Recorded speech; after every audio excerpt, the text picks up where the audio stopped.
Welcome to the cell, everybody. Cool conversations with the most amazing salespeople I can find. Everybody, welcome back to the cell. I call the cell conversations with the coolest salespeople on the planet. Whether that's always true or not, I have the privilege to decide. And luckily this week, I have somebody who is, let's just say, approximately my age. I'm always nearly interviewing people who are approximately younger than me. And I have somebody who's had an amazing career, and we're going to talk a little bit about that in content. Ted Merz, how are you? I'm great. I'm excited to be here today. Thank you so much. Let's just jump right in because I found you. You actually, as we started the show, we were just remembering how we connected. I found you on LinkedIn.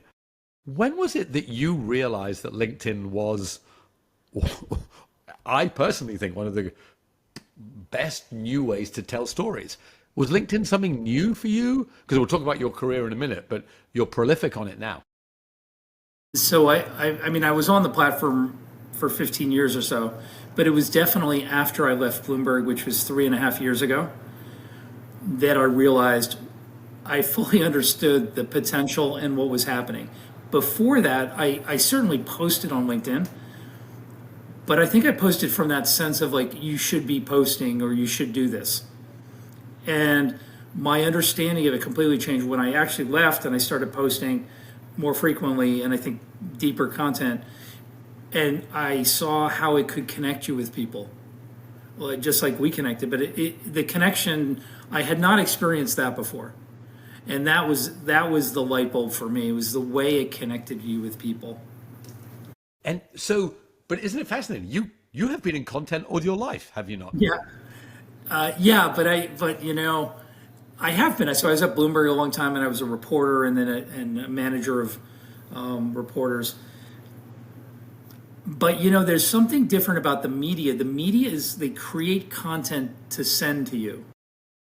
Okay, and it's very formalized. And what LinkedIn represents, and what I do now is more in the genre of what they call user generated content. First of all, and it is much more of an interactive game.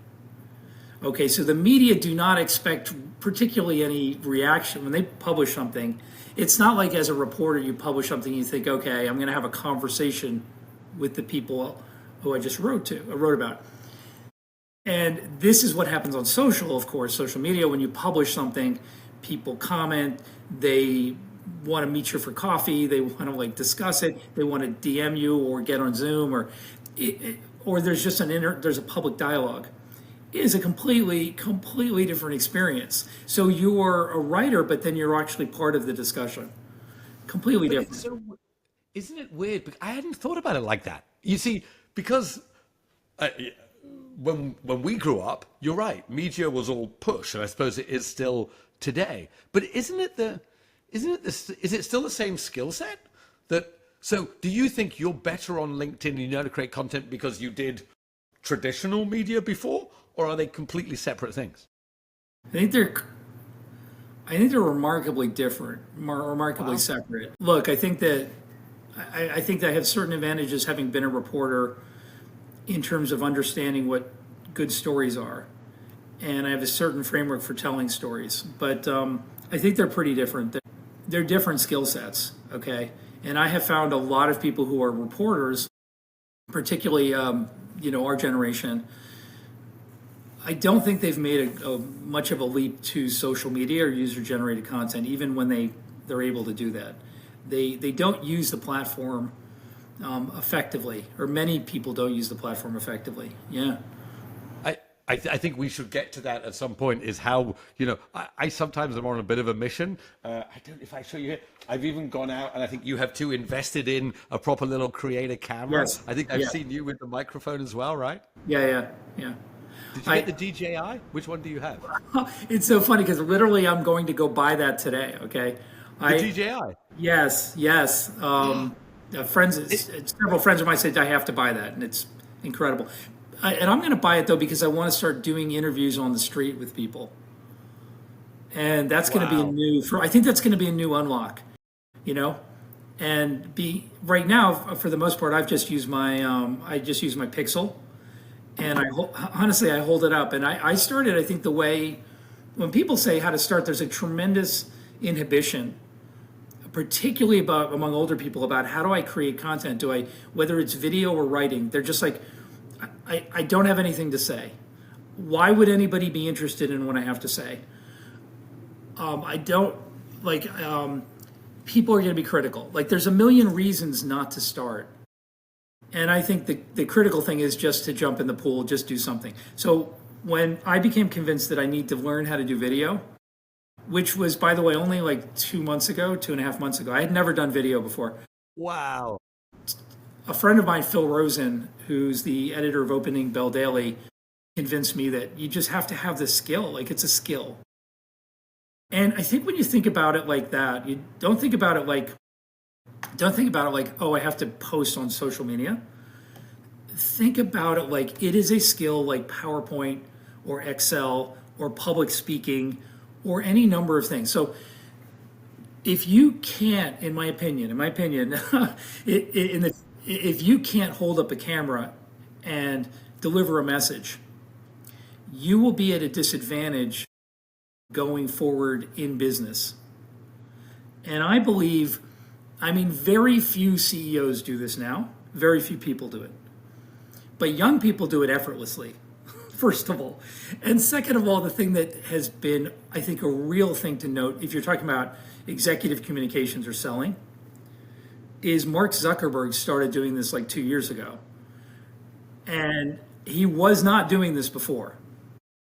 No, he was not. He was doing your traditional PR route. A year or two ago, he started using the phone camera or a camera and delivering these 2-minute product launch messages. And I just looked at that and I said, that kind of like wiped anybody who says I'm too busy to do that. Well, you're not more busy than Mark Zuckerberg. Okay. And anybody who's like, I can't do it. Well, Mark Zuckerberg did it. He just did it. And so I think that is unquestionably the future. And if you look at that, just like public speaking, I think this is going to be a skill set that every kind of business person, particularly business leaders, have to have. They have to be ready for this.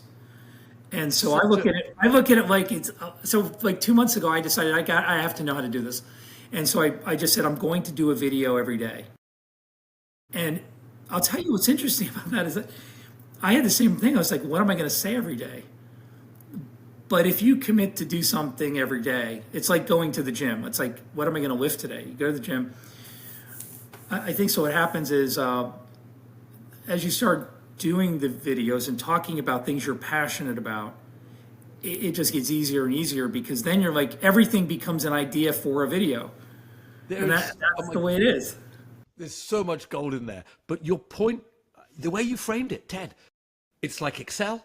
It's like PowerPoint. It's like video. You just have to learn. I've not heard it said that way, but I think you're right. I think you just, it's a non-negotiable skill set. And I think people don't see that today.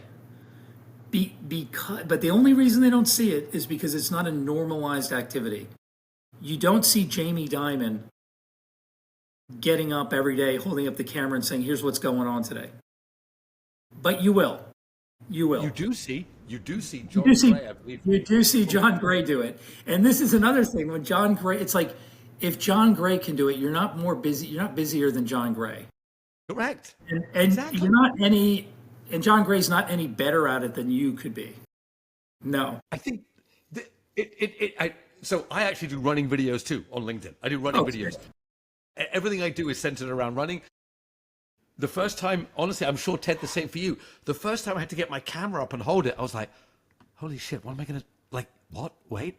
And then I thought when I posted it, the world would laugh at me in this huge bubble of laugh. And what happened? Nobody cared, right? Like, it was Nobody totally cares. fine. Nobody cares. But if you do that, there's a few people who care. And this is the thing that's important. I did videos. And so you found me because I did videos or I did writing online. You found me. And that's the thing in a business sense, in a global sense, you're making yourself visible so people can find you. And that to me is incredible. That connection, that like did not exist. The possibility of that did not exist before. So I think that's why I think for those reasons, I mean, we talk about Mark Zuckerberg and John Gray, but honestly, the real value is people who are not famous yet, who are not accomplished yet, and are just starting out. So if you scale your voice, whether it's writing or video, by using the distribution of social media, you have an incredible advantage in the marketplace right now. And in the future, it's going to be like, what do you mean you don't do PowerPoint? That would be crazy, right? What do you mean you don't do videos? Like, that's crazy. Right now, we're not there yet. It's not normalized. But like, it's going to be. Like, there's no way it's not going to be. I think this point, when I say people don't care, I mean the first video people don't care. And each drip by drip, each day you do it. And here's the thing that somebody explained to me, because I remember I said, oh my God, my first video is going to suck. He said, yeah, but nobody's watched the first video. And by the time you're good in a few months, then you'll have watchers, then you'll have, and that's the trade-off, because exactly, as we said before we press record, people from our generation, we weren't used to being in front of a camera, and they're so worried that they'll suck that they don't start. But nobody watches at first, and it kind of slowly comes together. You get a bit better, you get a bit better, more people watch, and suddenly, like you said, you've only been doing it for a few months. You're looking at it every day. Like I watched, should Ted go to Davos or not? Like you're letting the community decide if you go to Davos, right? Right. I think it's interesting. I also think when you start, okay, so first you think, what am I going to say every day? And then it flips, and then you're like, there's too much to say, and I can't even accommodate everything I have to say. That's the first thing. The second thing you realize is in the beginning, you're like, how do other people do it? And so I look at other people and I say, oh, initially there's a way to do this, and you copy other people. But I think fairly quickly you learn what works for you. And I'll tell you, a couple stories about that. Well, so one, I did some videos.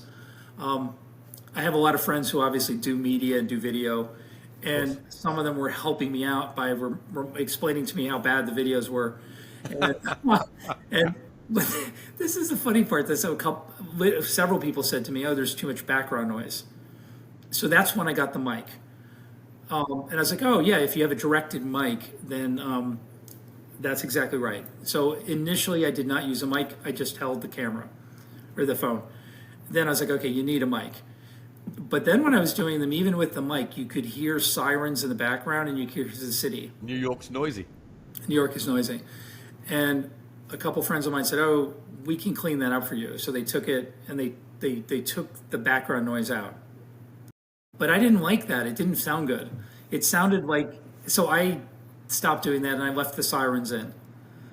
And honestly, it feels better. It felt weird when you took the sirens out. It felt fake because the sirens are unpredictable. So that was a good example. To your point about people notice, yes, no one notices at first. And then yesterday I did a video, and a friend of mine wrote me that there was a shadow on my face, and it was really annoying. And like I hadn't noticed the shadow. But point taking, the bar goes up. Okay, so the bar does go up, and you have to do a little bit better. Yeah, but as the bar goes up, you learn it. I think it's you're learning. Yeah. That, it seemed to be, and again, when we were kids, it wasn't your choice to be on camera or be famous. Someone else had to choose for you. Whereas it's completely flipped, and you choose. I think there's still inhibitions around it because it is very unnatural. But the reason partly I started was the phrase someone said, people can't buy something they don't know about. And I love that phrase. Wow, that's powerful. Yeah. And so I don't know, Ted, if you're ever going to go back to the corporate world, but I don't think I am. I've had my corporate time and my startup time, but I realize this fractional freelance selling your services. So obviously you have enormous skills, 30 years at Bloomberg. I'm a sales guy, 35 years sales. And what I do is I talk about sales and I give tips about it. And then people hit me up and go, hey, Ned, I need help with sales. And I'm like, oh, I can be your advisor. And I get paid. And I realize, hold on. As long as I keep doing my little bit of content, people will message me and offer me jobs in which I'll make money. Whereas I used to have to have a job to make money. And it kind of struck me that it's like, wait, so I can have freedom? Freedom is freedom to make my own money on my own terms because I'm willing to hold a camera up. It's not exactly as simple as that, but that's where we are today. Yeah, it's interesting. I think about that a lot, the difference between corporate and being outside corporate. But I think I want to jump on something you were hinting at, which is, I think, the value of visibility. And in sales, how did you say it? You said people can't buy something they don't know about. Correct. It's impossible. Okay. And so I think about that in terms of communication. And they also can't buy your services or contract you if they don't know about you. And I think this applies to people both in corporate and outside corporate. Right now, we're at this strange point where many people working corporate cannot create content because of rules that the corporations have. Like you can't have a podcast on the side, or you can't do things. So I think that is going to societally slowly change. The younger generation has a much more open point of view about that, but it's likely always going to be more restrictive if you're working in a company. But nevertheless, the thing I am evangelical about is you should raise your visibility, because that is extremely helpful for your career, that people are aware, they can find you, and if they find you, they know what you're about, and they can discover you. And there are many ways to do that, but content is a primary driver. And content is either writing or doing video. So doing those things helps make you visible. And making you visible is something that in the modern world increases your job prospects and your career prospects. And it's very interesting. I don't know, we're still at the point where people are figuring that out. People talk about the attention economy. And so that's a phrase people throw around, and people are like, yeah, okay, you have my attention. But the part of the attention economy is that you have to make yourself visible. If you're not visible in the attention economy, then you are at a disadvantage and left out. Do you think, so what does a corporate do if one of their employees, and again, the fascinating thing about LinkedIn is that it's the gentlest social media platform there is, because you can't be anonymous, so you can't be like, whatever, ABC 123, and then spew stuff that's not nice.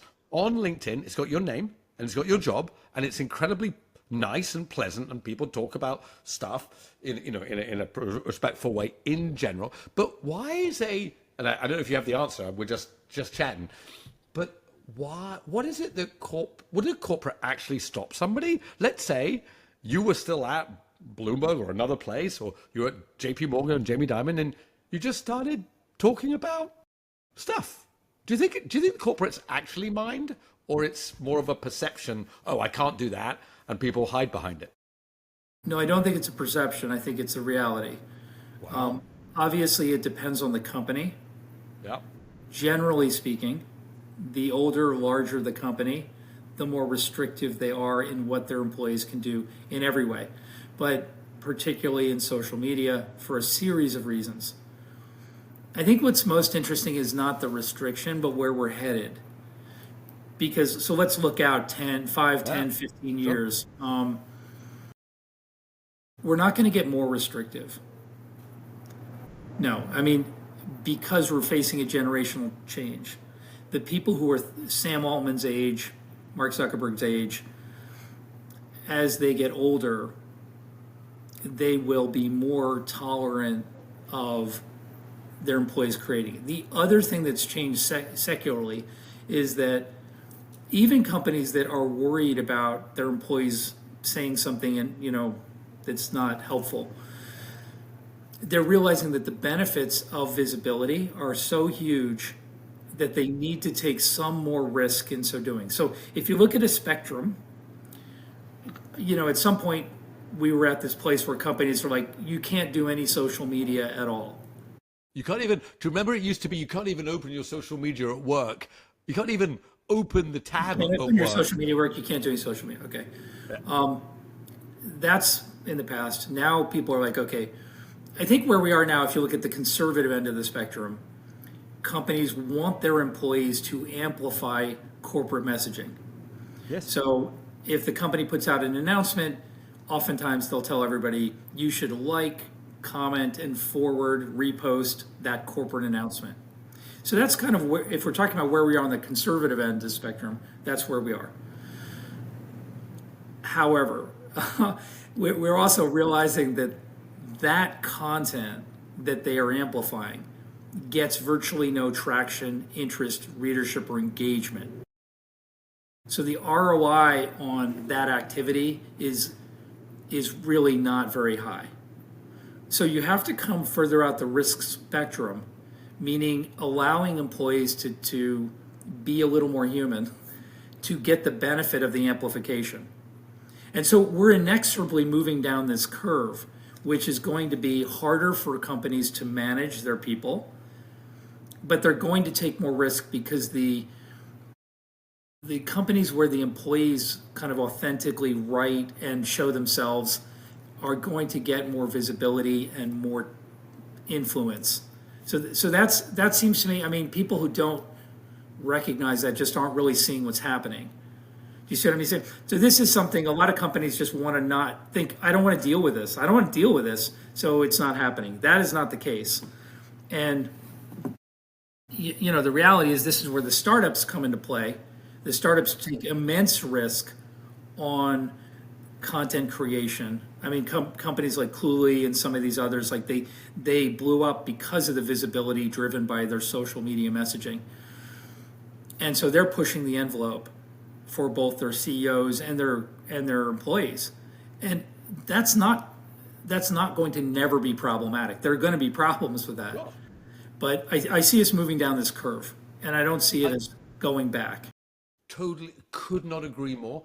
A phrase I heard the other day, your employees are your media. Yeah, but the problem is a lot of companies, particularly established companies, want to employ them sort of like a Roman legion. Like we're like Mark Stepp, hey, the CEO said something, everybody should go like that message. But people don't. You see, and oh my God, And that's not gonna work. So, you know, but part of that is also the management did not grow up digitally native and did not grow up actively on social media, so they're somewhat distant from it.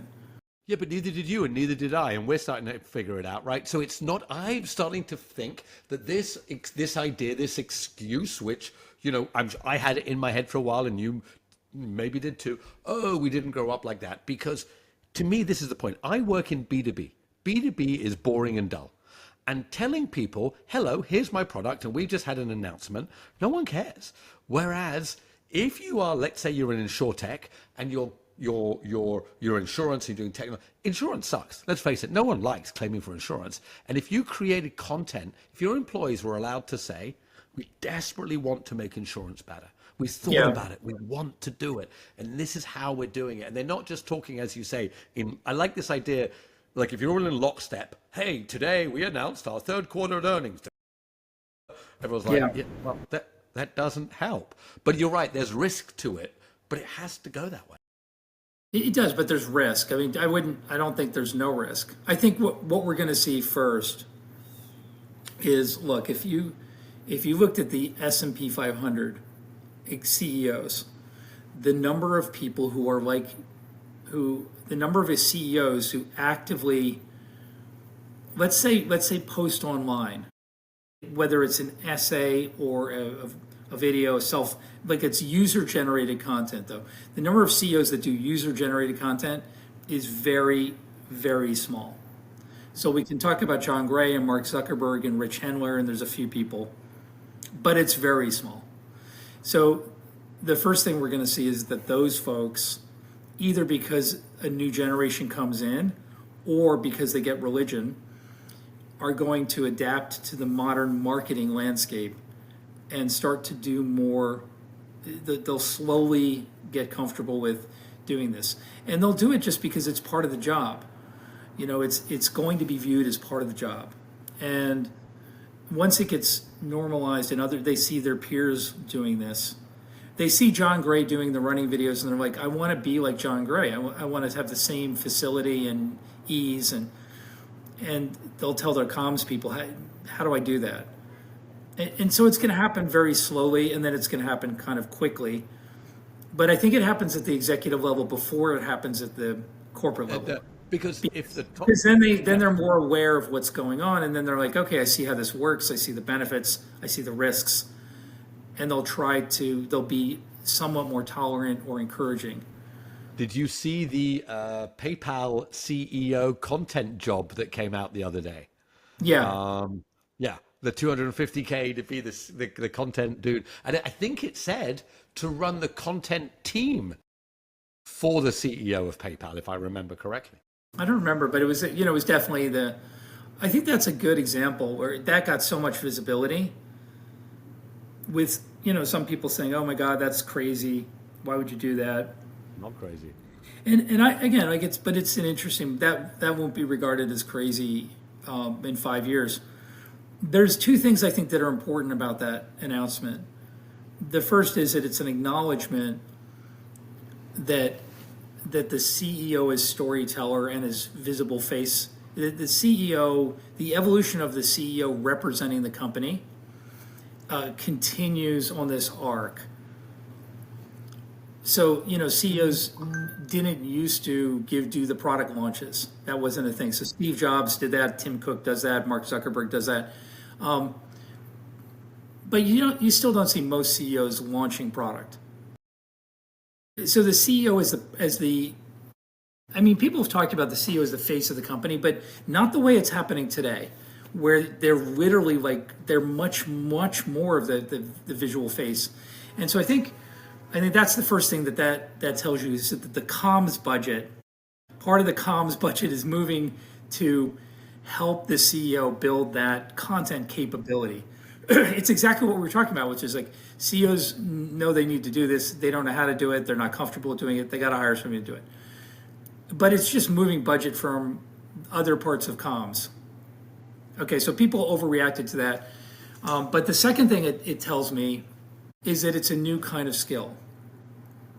And this is underappreciated because when people say you should just post online and you have a team that does your communications, it's possible that somebody on that team is good at that, but it's equally possible that there's not somebody. It's a different kind of skill set. And I think people really have not gotten their head around this. I compare it to speech writing. So let's say I am a PR person at a major company, and I wear many hats and I do many things in communications. I'm writing press releases, I'm organizing events, I'm talking to investors. Let's say the CEO has to give a major speech, maybe even in front of huge audience. I probably won't write that speech. I will hire a speechwriter. And everybody thinks that's normal. It is normal to have a speechwriter if you're going to speak in front of a huge audience. So this is where I compare that to. It is, in my opinion, it is normal to somebody to hire somebody who's really fluent in the social landscape to help you create that content that will be seen and viewed on social media. And it is potentially very dangerous not to. Because people who don't spend any time on social media don't know who the personalities are, the landscape, the issues, the pitfalls. You can easily get into trouble. The point that it is a skill, it's really interesting because to find the talent is hard. And there is a LinkedIn stat. I think so there's 1 billion people on LinkedIn. Yeah. 1% post regularly. That means 3 times a week, and only 1 in 1,000 post video. So it's not like there's a lot of people doing this. So, also, and of those 1% that post, a significant number post badly. Yes. Yeah. Well, somebody said to me the other day, I love newsletters. And somebody said, aren't newsletters crap? I'm like, most newsletters are crap. That's because the person That's writes a crazy statement. That's a crazy statement. I know, but because so many people and I think this is alluding to what you were saying about, if you just put out the company party line, if your newsletter is just a regurgitation of your product, hey, we did this and we did that and the company moved to new office, nobody wants to know. Same if your video is like that. But if it's interesting storytelling and that talent, so each week, Ted, I used to produce a newsletter at my previous startup. For 5 years, it was terrible. It just was like, my company did this, my company did that, and I got no opens, nobody liked it. And I was working in wealth technology, and I changed the newsletter, and I called it Wealth Tech Sucks. And every week, I wrote Wealth Tech Sucks, and then it took off, or what happened? It took off because what I did was I politely ranted about the problem. The problem was, it's hard for people to save. Digital wealth isn't good enough. And so I realized, wait, I'm writing what I feel. And now every week I write sales poetry. So I write a poem every week about sales. That's it. And I send it. And I'm sure some people don't like it, but the people who do like it, say with my video, you find your own style. And I think it's not whether my stuff is good or not, like you found your own style. So yeah. If you don't have that, if you're the CEO of a great big company, fine. To your point, Ted, and I'm interested, and we're both passionate about getting people to do this. You tell people, okay, you're not the CEO of a huge company. You can't afford the team to do it. You have to do it yourself. And you say, just jump in. And I agree with you. That is the way. But I know lots of people who I've told that to 50 times. But I know, and they're still not doing it. Well, what I would tweak there is I don't think for an executive, I don't think the messaging should be just go do it yourself. Or, what I'm saying? I mean for people like us, people who are maybe finished their corporate career, want to maybe pick up freelance work, want to be out there, haven't done it before, don't have the restrictions of a corporate. They obviously have a phone, so we know they have the tool. Yeah. But still won't do it. I evangelize this as well to a lot of people, but I've struggled to find the way to really say it in the way that gets people to do it. I mean, I think I have a lot of ways I explain that to people, but I think you have to look at, I think you have to look at being visible in your career in the modern world as being an essential attribute to what you do. Okay, it is much better comparison is you can't go to the gym when you're 60. You have to go work out a little bit every day. My God, I love that. You can't, I think, so there's a couple aspects of the gym metaphor. The first is it's like eating a good diet or going to the gym. You have to go to the gym on a regular basis over an extended period. You don't have to be like Arnold Schwarzenegger. You just have to show up so that you're reasonably fit and trim. And the second thing is you don't have to do it alone because you can hire a trainer. So when I think of like part of your career is maintaining a certain visibility in what you do so that people know that you're there and that people know to come to you for certain things. And I think this is a new concept. So I don't think the way we thought of it before. And there's a variety of reasons about this. But if you look at it that way, you're like, part of my career is keeping people informed about what I'm up to. That's part of the job. In the same way, like you look at Facebook, Facebook was like, I have to post on Facebook so my grandparents know what I'm up to. You know what I mean? That's really why you're doing it. You're not eager to post on Facebook, but if you don't post on Facebook and your grandparents find out you were in Italy, they're going to be mad. So you're like, hey, I'm in Italy, right? And you're really doing it for your grandparents. Okay, so the modern version of that in business is LinkedIn. And there is a spectrum here. But if you have a major job change, people think, I better tell people on LinkedIn that I had a major job change. Okay, that's at one end of the spectrum. But what about all along the way? You do things every day, every week, every month that are significant. And so it's a judgment call, but like if you tell the world about those along the way, when you get the job change, they're not shocked because people are like, oh, I see you've been doing more media. I see you've been doing more selling of this or that, and they have more of a sense of following you. So it's not a shock when you just up and move to Bali or wherever you are. They're like, I see you've been going to Bali regularly. So I think you have to think of it like that. You're telling the world what you're up to because it's part of what you should be doing as your job, because then they can find you, they know what's happening. That's the way I think about it. And I think it's a better way to think about it than doing social media as an obligation. This is just part of the gig in the modern world. I love this. I'll give you an example that I found was haunting, and particularly in our field. I was a journalist. One of the amazing things is how few journalists leverage social media to do this. It seems So crazy. You'd imagine what they would do is they typically post their story links on social. So they're like, I did a story about crypto. Here's the link to the story.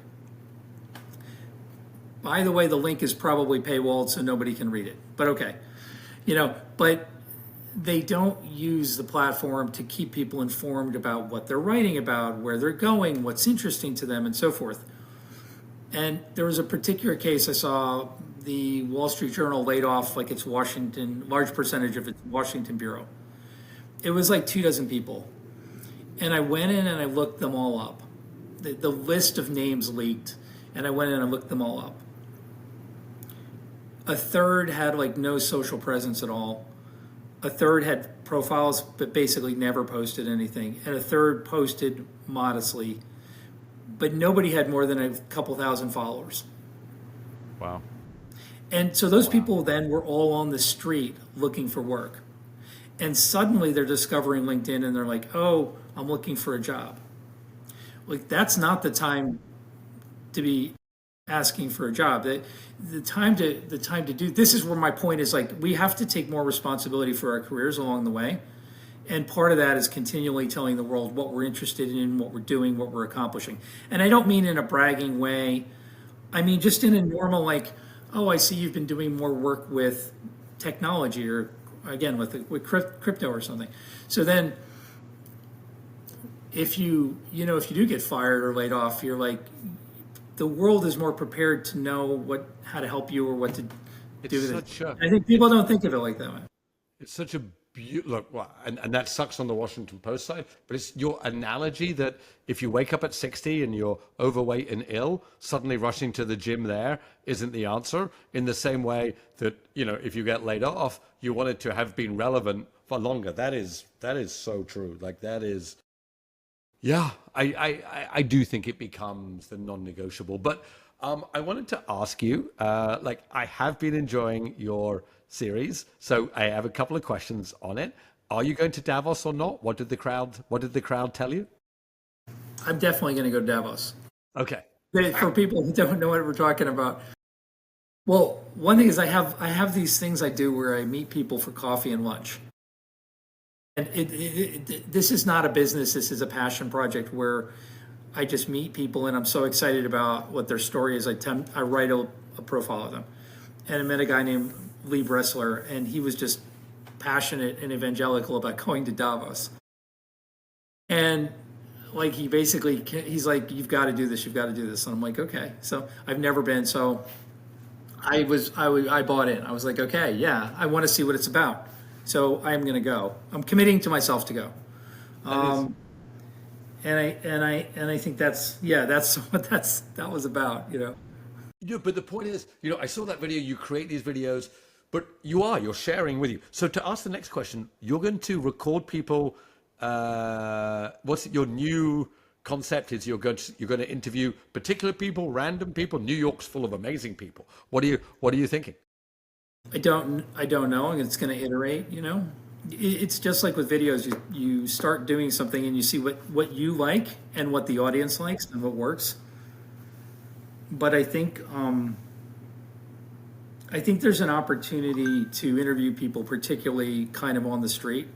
And I think there's an opportunity to interview business people that hasn't really been done. So that's sort of what I'm thinking about. Well, one thing I'm going to be excited about, and I will hold up again, this bit of kit, Ted. I mean, you obviously incredible, right? Incredible. It is. I mean, Again, when we started, I actually used to work in publishing and journalism in the early part of my career, Ted. So I know a little bit about it, not a great deal, but you did a huge stint at Bloomberg. Cameras were big and the cameramen were unwieldy, and there was so much. This little DJI thing, it'll blow your mind. Like seriously, $700 of the most incredible kit. And here's what happened, Ted. I used to post with my phone, and I do running, so I run and same thing. I started using the DJI. And people were like, oh, wow, Ned, like I saw you improved your quality. And one person said to me, not only your videos are better, it's like, oh, I watch it more often now. I'm like, wait, what? All I did was just buy this. And my things go up. Viewership. People are like, oh, Ned, that's more professional. Oh, Ned, you've got better at video. I'm like, no, I literally just bought a camera. Like, that's all I did. I mean, just think of the world we live in is so incredible where when we were younger, if you had told me that you could share an idea you had with 1,000 people. I know, right? Yeah, unbelievable. Crazy. And now I was talking to somebody the other day and they posted something and it got 1,000 views and they were super disappointed. They're like, it didn't get much, it didn't get much traction. And I was like, the people's expectations always move. But yeah, I think it's incredible the opportunity that we have right now in the world to share our ideas, to meet other people and share like what's going on with them. I think it's incredible. So I've realized that I'm curious about your thoughts here, but there is a difference between text and video, obviously, but like I'm not sure it's. Like, what is the difference? Like so I could interview somebody and write a story, or I could video them and show the video story. And they appeal to different groups. They accomplish different things. It's not the same. The story is the same, but the impact is not the same. And I'm fascinated to learn about that. That's going to be new for me. So you summarized it, Ted, I think perfectly. You learn what people like. You learn what people, I think when you start your videos, you don't know what bit of it they like. I was listening to Jerry Seinfeld on a podcast and he said, I've written stand-up for so long, but even now I write a stand-up piece and when I practice it in front of an audience, they laugh at a different bit than I thought they were going to laugh at. Yeah. I thought they were going to laugh at this bit until I practiced it and saw it in real life. I didn't know. And I think it's the same with the video. One thing that I have noticed, Ted, is, and this is so random, you'll notice I'm wearing this check shirt. I always wear this in every video. I wear this shirt. I have the antenna. And people, and I have running shirts. I run in running shirts that are plaid running shirts. And I was on a call the other day, and a CEO, I was going to get some sales training business, and a CEO, so I knew somebody who said, oh, Ned, you can come and pitch the CEO to get some sales training business. I don't know him. He came on the call and he turned on the camera and he looked at me and he went, wait, hold on. You're that old sales running guy. I know you. And in the plaid shirt. In the plaid shirt, yeah. He turned to his guy and went, oh, yeah, we can work with this guy. I was like, don't say another word, Ned. There's no pitching needed now. We're ready to rumble. But I didn't know. Of course, it's not just the shirt. But you find these little things that people kind of latch onto. And once you find them, it takes time. It's just you work through them. And I can imagine for you interviewing people in New York, knowing for you from media, the way you do it, I think that's going to be great for you. I love that, what you said. It's very interesting. It's been an education, doing content. It's been an education what people notice and pick up on. And I think that has been, to your point about the shirt, people definitely notice certain things. And but it's interesting. Really do. It's interesting. It is indeed. It is. I think we could probably talk about this for a long time. I tell all my guests it is 45, 50 minutes. I am conscious of that. I have two random questions to take us out. But before I do that, do you think you will always be creating content? I got asked the other day, oh, when are you going to stop on LinkedIn? And I'm like, what do you mean? This is what I do. Is this what you do now? I mean, it's what I've always done. So the answer is never. But I think you put that in the context of, and I think this is an important historical point for people. When I was young, I would listen to people, and I would, when I went to church, I would go to church, and then I'd come home and I would write an account of what the minister said. It's just reflexive. It's just other people do other things. That's what I do. I listen to things and then I synthesize them in writing. And it was the way I understood things, and it gave me great pleasure to do that. So I've done this my whole life. What I think is really interesting about the world is that to do that professionally before, you had to work for an institution that gave you a credential to be able to do it. So if I wanted to be a writer or a journalist, I had to work at a small number of institutions. Like I went for Bloomberg, but it could have been the New York Times or Reuters or Dow Jones or Washington Post. And if you didn't work at one of those institutions, you were not a journalist. Okay. And I think that's actually still where we are today. If you ask most professional journalists at the New York Times, you're not a journalist if you don't work at a media company. But the reality is there are people out in the wild committing journalism.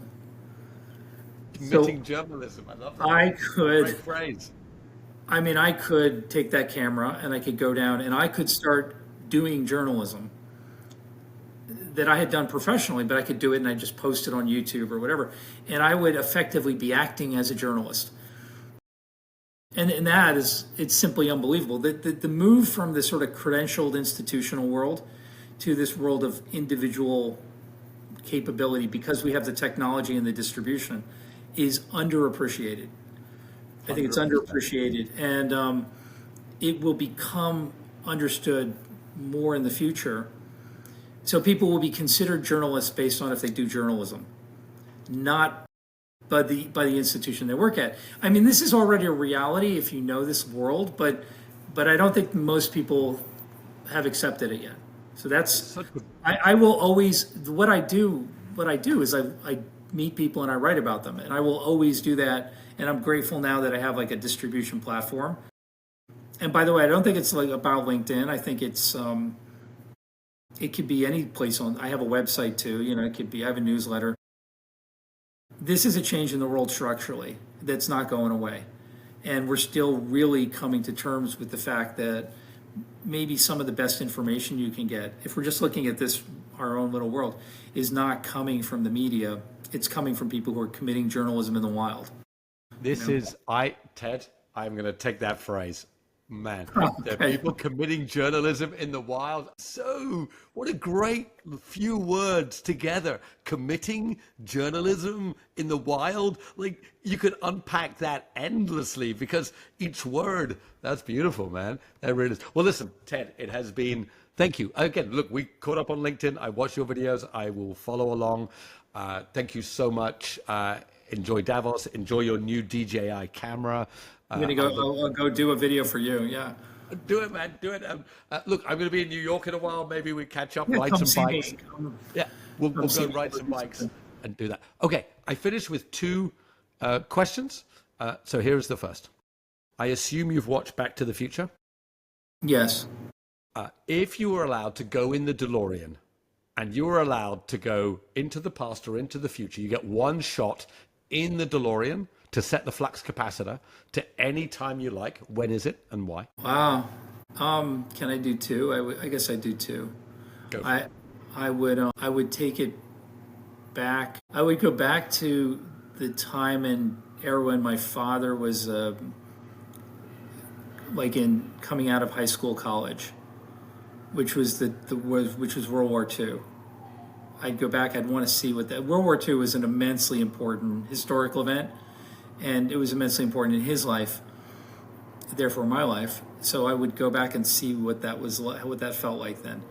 I saw on your LinkedIn that you have a picture, which I assumed had context, which is a picture of a if I don't know the right term, a group of soldiers from what felt like that era. That's true. It's actually not. Yes, I can go into that. I'll the last thing is, so I'd go back to see what my father Sure. was doing then, Of and I course. would go forward to see my son at my age now. So my son's, well, I have two sons, 18 and 22, but when they were like basically our age, 60, God, like, I'm not going to get to see that. So I would Be like to amazing. see that. And what's the world going to look like in 40 years? It would, well, those, I think they're nicely bookend. You go back to see your father and you get to see your sons at the same Yeah, age. Um, that would be, okay, last question. Obviously, I like to create imaginary worlds when you can go in the DeLorean and the flux capacitor. So in this imaginary world in which I create, you only get to eat one food for the rest of your life. It doesn't affect your health. You live totally healthily, but it's only one food that you're allowed to consume. What is it? really? Really? I don't. I really don't know. It's probably pizza. You know what I mean? It's like pizza's delicious, and you can't eat a lot of it because it's so much cheese. But that's probably what I would be eating. I asked this question because I have a range of questions which I put together. But somebody once said to me, "Can I cheat?" I'm like, "Yeah." He's like, "Can I just say Japanese food? Because that has so much goodies in there." I'm like, "Oh, that's very clever. Well done." So people have different ways to think about People what they have would like, like. yeah, yeah. I don't know. You could create good content about only eating one food forever. People would love to watch that because the reality is it would Well, not look good. I want to see the scissor reel where you stitch together all your guests and their food. Would be, oh my God. You see, you've just given me an idea. So I'd I watch have done that. about 180 podcasts where I've asked people that question. There you So go. You've got that. Each one is a couple seconds, so you have like. that would be awesome. Ted, it has been an absolute pleasure. Thank you so much. And look, we didn't even get into your long career at Bloomberg, but I'm sure it must be fantastic to be doing your own thing. And I look forward to following along. And I will immediately comment when I see the new DJI in action and say, look at you, you're a real professional now. Well, I'll see you in New York in a few weeks, hopefully. Absolutely. Ted, thank you for being on. I really appreciate it. Okay. Thanks for having me.